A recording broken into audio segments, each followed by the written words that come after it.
Your daily dose of inspiration. नमस्कार। Night shift में काम करना मतलब आपकी पूरी दुनिया ही एक अलग टाइम जोन में चल रही है ना। आज हम इसी अनोखी चुनौती के बारे में बात करेंगे कि इससे कैसे निपटा जाए और अपनी लाइफ में एक बढ़िया बैलेंस कैसे लाया जाए। तो अगर आप उन लोगों में से हैं जो रात को जागते हैं, तो ये सवाल सीधा दिल को छुएगा। जब पूरी दुनिया सो रही होती है, तब आपका दिन शुरू हो रहा होता है। ये एक ऐसी फीलिंग है जिसे शायद वही समझ सकता है जो इस रूटीन को जीता है। चलिए इसी एहसास को जरा और करीब से देखते हैं।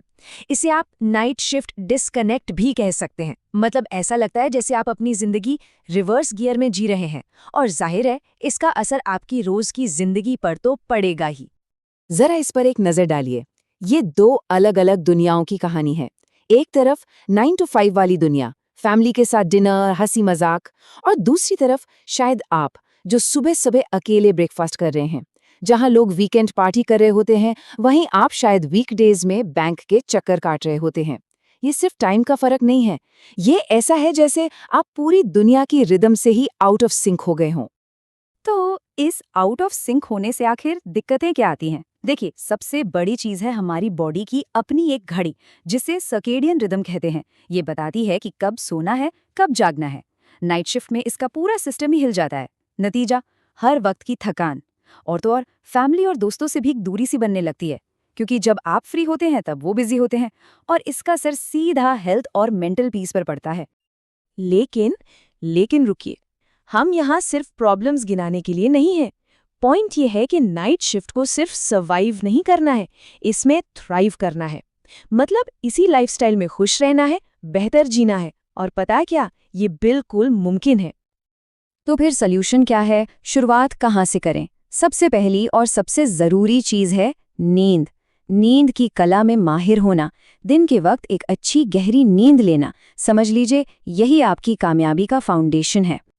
तो सवाल ये उठता है कि दिन में सोने के लिए वो परफेक्ट माहौल बनाएं कैसे। चलिए कुछ जबरदस्त टिप्स देखते हैं।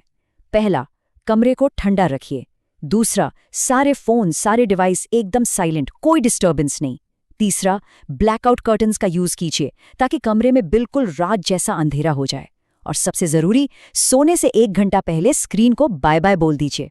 यकीन मानिए, ये छोटी छोटी चीजें आपकी नींद की क्वालिटी में जमीन आसमान का फर्क ला सकती हैं। ठीक है, तो नींद का तो जुगाड़ हो गया। अब आते हैं अगली बड़ी चुनौती पर। वो है अकेलापन। इससे कैसे लड़ें? अपने दुनिया से, अपने लोगों से वापस कैसे जुड़ें? ये बहुत ज़रूरी है। और इसके लिए भी कुछ बहुत ही सिंपल लेकिन इफ़ेक्टिव तरीके हैं। जैसे अपने खास लोगों के साथ एक वीडियो कॉल का टाइम फिक्स कर लीजिए, या फिर काम पर जाने से पहले फैमिली के लिए एक छोटा सा नोट छोड़ दीजिए। अपने ऑफ पर दोस्तों के साथ एक पक्का वाला प्लान बनाइए। और हाँ, ऐसे ऑनलाइन ग्रुप्स ज्वाइन कीजिए जहां आप जैसे ही नाइट शिफ्ट वाले लोग हों। सबसे ज़रूरी बात, अपने दोस्तों को अपने शेड्यूल के बारे में खुलकर बताइए ताकि वो भी आपकी सिचुएशन को समझें। चलिए अब बात करते हैं हमारे तीसरे पिलर की, यानी आपकी एनर्जी का सोर्स, खाना पीना। पूरी रात जागकर काम करने के लिए बॉडी को सही फ्यूल देना तो बनता है। ये देखिए, यहाँ सब कुछ साफ साफ है। एक तरफ है एनर्जी बढ़ाने वाले फूड्स जैसे ओट्स, ब्राउन राइस, जो आपको लंबे समय तक एनर्जी देते हैं, साथ में चिकन, अंडे जैसा लीन प्रोटीन। और दूसरी तरफ हैं वो चीज़ें जो एनर्जी एकदम से गिरा देती हैं, जैसे मीठे स्नैक्स, फ्राइड फूड। ये थोड़ी देर के लिए तो अच्छा लगता है, पर फिर सुस्ती छा जाती है।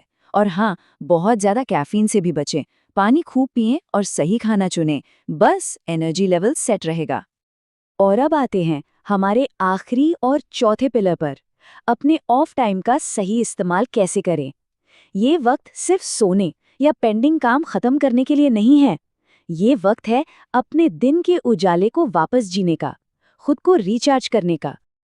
तो एक बैलेंस छुट्टी का दिन कैसा दिख सकता है?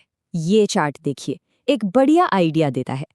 मान लीजिए आपका 40% टाइम अच्छी नींद और आराम के लिए हो, 25% अपनी हॉबीज या सेल्फ केयर के लिए, 20% फैमिली और दोस्तों के लिए, और बचे हुए 15% में बाकी के जरूरी काम। जब आप अपने टाइम को इस तरह सोच समझकर बांटते हैं ना, तो एक अलग ही सुकून मिलता है। स्टीफन कोवी की एक बहुत ही कमाल की बात है, अपने शेड्यूल में जो है उसे प्राथमिकता मत दो, बल्कि अपनी प्राथमिकताओं को शेड्यूल करो। मतलब आराम करना, दोस्तों से मिलना, अपने लिए वक्त निकालना, इन चीज़ों को अपने कैलेंडर में बाकायदा जगह दो। ये मत सोचो कि जब टाइम मिलेगा तब कर लेंगे। तो अब सवाल सीधा आपसे है। ये सब सुनने के बाद अपनी लाइफ में वो बैलेंस वापस लाने के लिए आज आप वो कौन सा एक छोटा सा कदम उठाने वाले हैं? आपका पहला स्टेप क्या होगा?